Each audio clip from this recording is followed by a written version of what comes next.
Hello everybody and welcome back to Kerbal Space Program. Okay, technically this is our contracts text file, but I have now accepted 7 out of 7, including our exploration contract from the game, which we'll get to that in a moment. But I have accepted contracts from the following viewers: Just a Dude, MVP, 4T4T, Jai or Yai Maya, I'm not sure which, Ghost123, Caleb K88, and that's what we've got. These are our completed contracts down here. Now, 2 of these have a time constraint on them. That is the spying on Santa Kerbal, which has to be done 6 months after contract expected.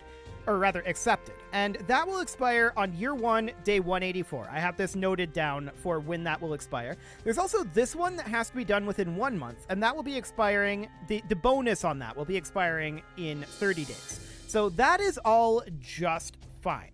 We've got a number of contracts here with variable difficulty. Let's hop back over to the game real quick here and take a look at our exploration contract that we accepted.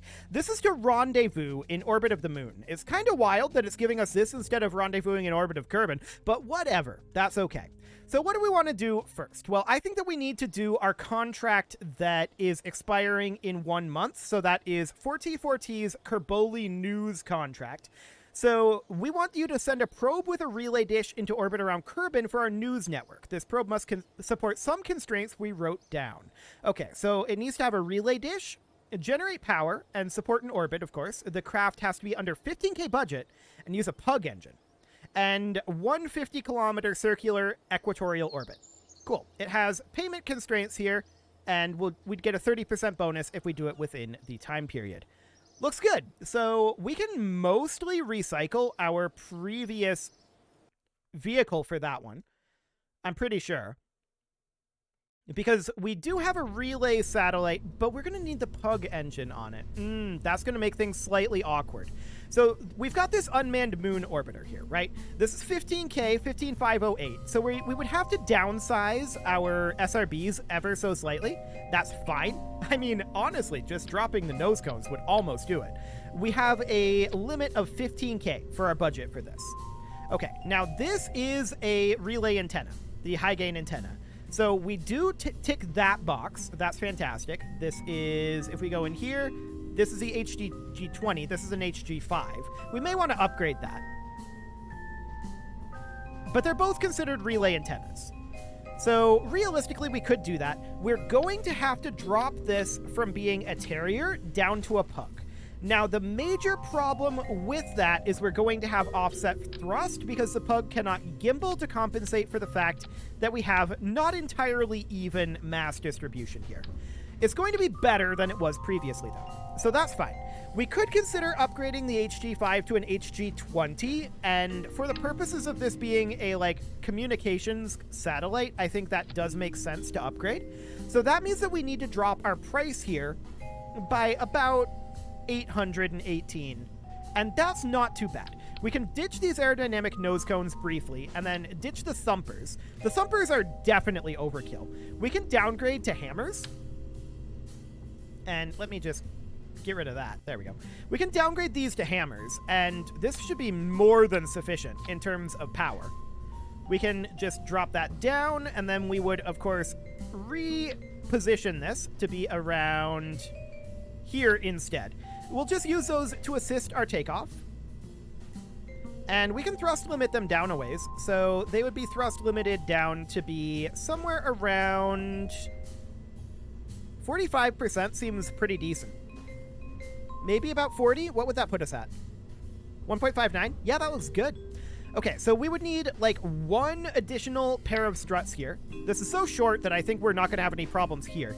But I do want to connect our struts from the bottom to be about here. Just connect that up just so that we're a little bit more solid. And let me double check the contract here. Is there anything else that we need? We need a relay dish. Check. Generate power. Check. Under 15K budget. Check. Use a pug engine. Just double checking that this is a pug. It should be.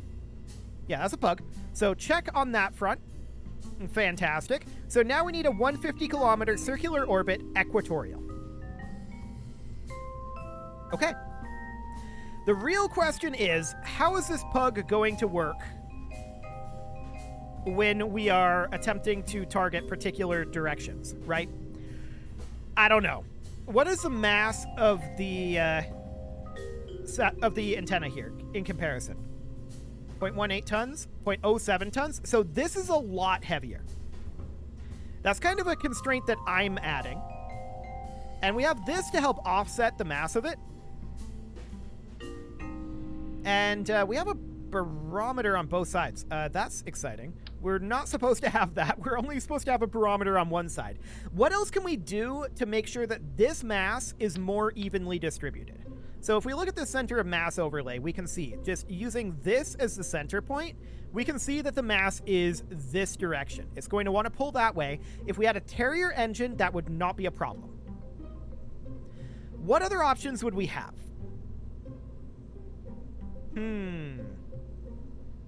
We would need to get a little bit of mass here. It's definitely going to be offset thrust. We could probably just manage it, to be honest. Using our reaction wheel, we can probably just handle it. But it is going to be a potential issue. So is there any other mass we can toss in on this side? Well, we could rework our solar panels to exist exclusively on this side. That would mean that we'd have to be very careful about what direction we were facing at the end of this. And would not be ideal. We don't have extendable solar panels, so that's not an option at this moment.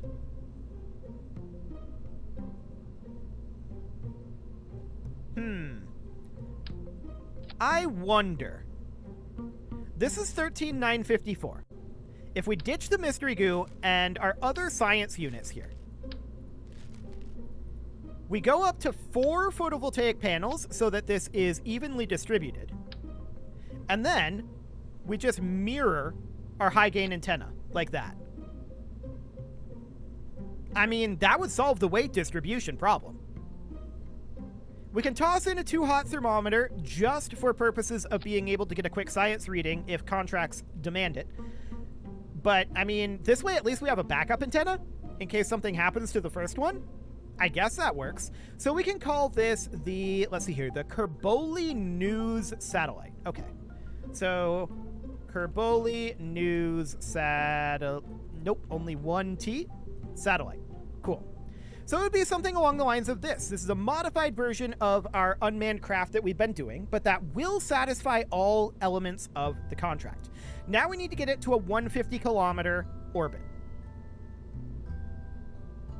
Okay. Getting that inclination to 0.0 will be interesting. We might just hit it if I get this launch correct. We'll see. We'll see how that goes. But now that we have a bit of a technique for fixing that inclination without a without an indicator, it should be okay. Not too major there. Throttle up, SAS on. We want to make sure that our staging is correct. These need to be combined together. These destage, and then that stages. Yep, that all looks good. Okay, apparently we've got ourselves a nice, I'm not sure if this is sunrise or sunset, but either way, we've got ourselves a nice launch period. I like it. Let's go. So our SRBs are going to burn out pretty quickly. Actually, like a minute. Okay. Well, we don't need this to go anywhere near as far, right? So that should be reasonably fine. We're going to start pitching on over for our gravity turn. Technically, we yaw over, but that's fine. Heading of 95 degrees is definitely not ideal for hitting the inclination that we want, but we're a little too stable. Yeah, our mass is going to be a little bit awkwardly distributed. That's definitely a thing that's going to be happening here. So let's just make our way on over here, and I want to hop into maneuver mode so we can keep an eye on our apoapsis. We're going to have our SRBs burning out in about 5 seconds, so I'm not turning quite as aggressively right now. We're just holding in the prograde marker. SRBs are gone. They're out of here. Fantastic. So we're heading on over here. Apoapsis of 30 kilometers right now is looking decent. Heading is 91 degrees, which is not ideal, but we can try to correct that a little later on. Or if not, we can just use fuel in here. That's not a big deal. 90 degrees right now, but I do expect that to change slightly. We're trying to make our way over to the horizon at this moment, because we see that our apoapsis is 54 kilometers. Cool. With this tech level, things are always a little bit spicy, but this should be reasonably fine here. 63 kilometers, and we're targeting what, 150? Just double checking that. Yep, 150. Okay. So if we're targeting 150, we should keep burning here for a while. That said, we did just burn out there. So I want to push this up to, well, at least like 80 kilometers. We don't want to burn too much out of this, but we've got plenty of delta V in this stage. So that's looking reasonably solid. Offset thrust is, of course, not a problem at this moment. And yeah, we'll just burn this up to 80 kilometers for right now, and then we'll circularize at 80, and then we'll look at adjusting it from there. Cool. So this is about 80 kilometers. It'll drift down a little bit while we're still in the atmosphere, but that's okay. We can push this up then to be about that 150 mark. Just going to tune that down a little bit here. Somewhere around... Oh, that's going the wrong way now. Can we come up, please? Thank you. Okay, that's a little awkward, but there we go. We're going to start this burn in 39 seconds. Excellent. Let's get zoomed in on our craft. There we go. About 500 meters per second to get into this target orbit. That looks good. We're going to be exiting the atmosphere now, so let's go ahead and extend our high gain antennas. So we've got ourselves some data here. Excellent. And our communication satellite is, I mean, technically active at this point. Now this is saying start burn in 40 seconds, but that is because of the change due to exiting the atmosphere. So we can start the burn slightly later because our thrust to weight ratio increased because of exiting the atmosphere. So that's fine. We'll warp on forward. We've got about 15 more seconds here. 10, 5, 2, 1, mark. Okay, this is going to be about a 1-minute burn to get us into orbit and raise our apoapsis to the target amount. Looks good. Our apoapsis is still technically increasing. We can see our time to apoapsis is decreasing, so this is good. I like it. We're about to enter orbit here. Orbital velocity will be achieved very shortly. And then we'll just push this out to a 150 kilometer marker.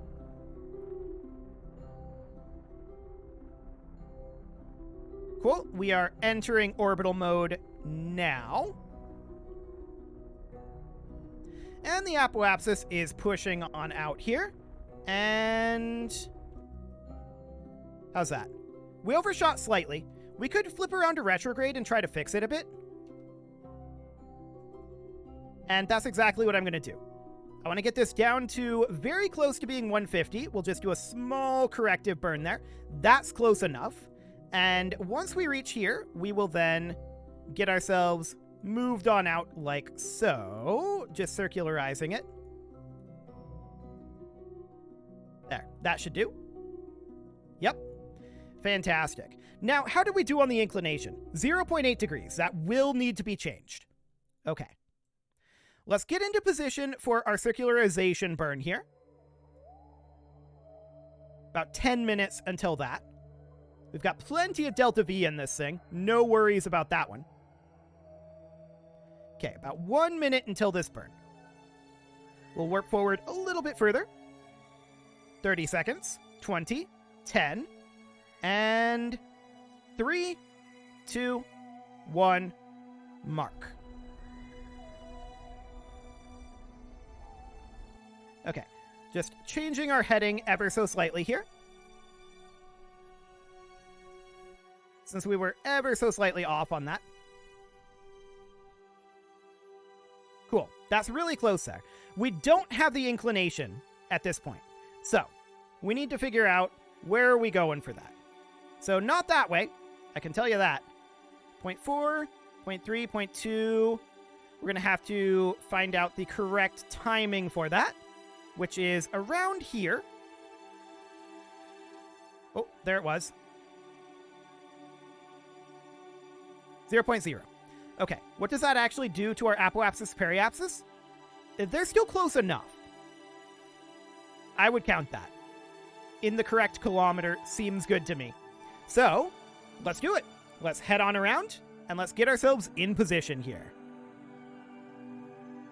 So we're just going to get that inclination fixed, and that's going to be a 2-second burn. Maybe a little longer than 2 seconds, in all honesty.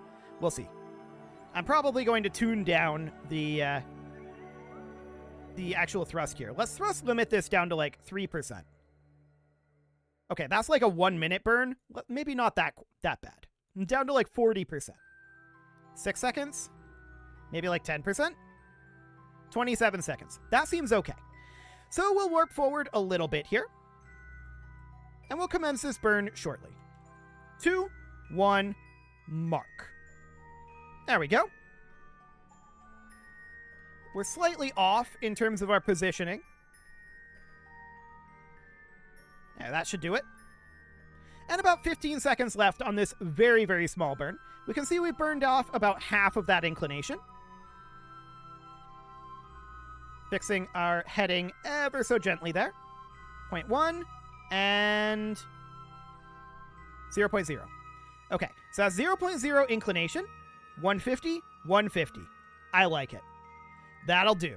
So this will count for our orbit here. And we've got our stay putnik there too, which is mildly awkward, but we're probably going to move some of these around at some point. So, we've got our Kerbal news satellite up here, and that of course means that that is now completed. So I'm going to move that into the completed category here on the notepad. There we go. And that gives us 89K and a 30% bonus. Okay, so 89,000 times 1.3 is 115,700. I'll round that down to 115,000 since we can only do powers of 10 in the cheat menu here. So 100 and... oh man, I've forgotten already. 115,000 is what we're going for. Cool. So we'll add in 100,000, and then this would need to go to 34. Cool. Like that. There we go. So there is that contract completed. And now we can head on back to the Space Center and begin work on another one. So what contract do we want to do next after that? I don't actually know what geostationary altitude is. I would have to look that up for the Spying on Santa Kerbal contract, although I do like that idea. There is the contract to parachute replacements from a height of 100 kilometers. That's definitely a potential option. We also have a good amount of cash right now. There aren't really any upgrades that I feel like we absolutely need at this moment. We may want to abandon contracts for a little bit and do a pure science mission. That is something we may want to consider doing. And, I mean, a lot of these contracts are really good. I like them a lot. But they don't generate much for science. So we may want to do an actual science mission here. That would mean at least an orbital mission of the moon with the orbital science machine. This guy here. Now, this would need to be updated for sure. And that is something we can certainly do. So I would like to make this be 4 Delta Deluxe winglets again. We'll get that updated there. Let's see here. 2, 4, 6, 8. Okay. That seems reasonably fine. We do have access to the T400 though, and T400s will be more efficient in cost than using 2 T200s. This is something we should have done for the other vehicle as well. So we'll get 4 T400s here. This is going to be the exact same amount of fuel and the exact same weight, but it's going to be slightly cheaper for us. So we can definitely run the T400s now. I like it. And we put on our Delta Deluxe winglets. Now, this is not, in my opinion, capable of going to the moon at this time. We drop our Pug, for sure. I think we drop... the T400 is probably sufficient here. I definitely want to run a Terrier on this. And then we would grab our decoupler, put that back in there. I want to check in decoupler heat shield here. Yes, that seems acceptable. The main problem right now is that we would be lacking a fair amount of thrust, particularly in this first stage. So I'm going to add in an additional T800 worth here. That's quite a lot more mass and makes the rocket a fair amount taller. Just checking in on our mass constraints here. We should have no real constraints there. And we're going to grab a radial decoupler, and we're going to place that around here. And naturally, we're going to utilize some SRBs to get us going off the pad. So we'll put those on about like that. We'll drop them down for detachment purposes, placing them about here. We still don't have access to the fuel line, so I'm not going to use hemispherical fuel tanks here. I would normally do that. We would just... Those are a little too big. I would normally just use, like, these bad boys here and do something like that, but we have no way to actually burn that fuel, so that's wasted weight. Instead, we're going to use our aerodynamic nose cone here, and there's no coloration differences, so I guess I'll just make this be white as well. That'll be fine. Okay, we do need some strutting to happen here. So we're going to at least put in a single strut here. This is a bare minimum strut. We need at least that much. We may want to have one up here, but I don't think it's strictly speaking necessary. I think this would work for an orbital science machine. What would our thrust to weight be? 1.88? I mean, that's doable. We could definitely thrust limit this down to be like 75% thrust. Somewhere around here. 1.53. It's a little on the slow side. 76.5? 1.55. What would 80% thrust look like? I like to target 1.6. And that's 1.6. Cool. So that'll do. We don't have any power generation on this, do we? We've got an SAS here. Inside of the service bay, we have some power storage, but there's no power generation on here. Okay, that is something that we would definitely need. So we would want to have at least a pair of photovoltaic panels here, like that. It wouldn't be exactly ideal. We would want to probably also have a pair of them like here, just for purposes of being able to catch the sun's rays from all directions. We do have a computer flight unit in here, so we've got a KER. Are we missing any science equipment? We've definitely got the thermometer, the barometer, we've got the Mystery Goo containment unit, we have the Science Junior. I think that's all we have for our current tech. Okay, and do we have an easy way for our scientists to get there? The answer is no, we don't. I would like to grab our capsule and rotate it like that, so that that's in line here. Actually, this is the hatch, isn't it? Pretty sure this is the hatch. So I would want to rotate it like that. But then this, of course, would need to be rotated back so that it's not awkward with the solar panels. So it'd be something like that. The hatch would then go down here. I don't think we really have anything for, like, extensible ladders. We don't have any laddering at all. So we're going to have to rely on EVA propellant. That's fine. I'm not too concerned about that. So at this point, our orbital science machine should be basically ready to go. We can reset our Mystery Goo and our Science Junior, so we'll be able to get a lot of science out of this. We would not want to bring Bill, we'd want to bring Bob. Although this is probably going to need to be redone next episode, because it's time to put a cut in here. So I'm going to go ahead and do that, and next episode, we are going to go orbit the moon in our orbital science machine and get ourselves some science. Now that we currently don't have much needed in terms of cash, this got a little messed up during that. Okay, let's double check our staging here, make sure that's all good to go. It does mostly look like it. Of course, we want the drogue chutes to be down here, and we never actually want to activate the P re-entry module. So something kind of like that. Okay, cool. With that, it is time to put that cut in here, so I'm going to go ahead and do that, and next episode, as I said, we're going to be taking this around the moon. Of course, we're not angling for a landing here, but we're going to take it around the moon and grab ourselves some science. You can leave your offerings to the engagement gods in the form of likes, comments, subscribes, and bell ringings, and a very special thank you to all of the channel members for making this video possible, including ALS Gamer, James, Shadow Wolf, Mlohan80, Rogue Corvid, Kentogan, Spartan News, Nick Smarty, Dimitri H, Punching the Microphone, Anna the Elephant, and all the rest. And of course, you. Thank you for watching. If you'd like to support the channel, you can click the join button down below the video, and as always, I will be seeing you all next time. That is not the button I'm aiming for. There we go.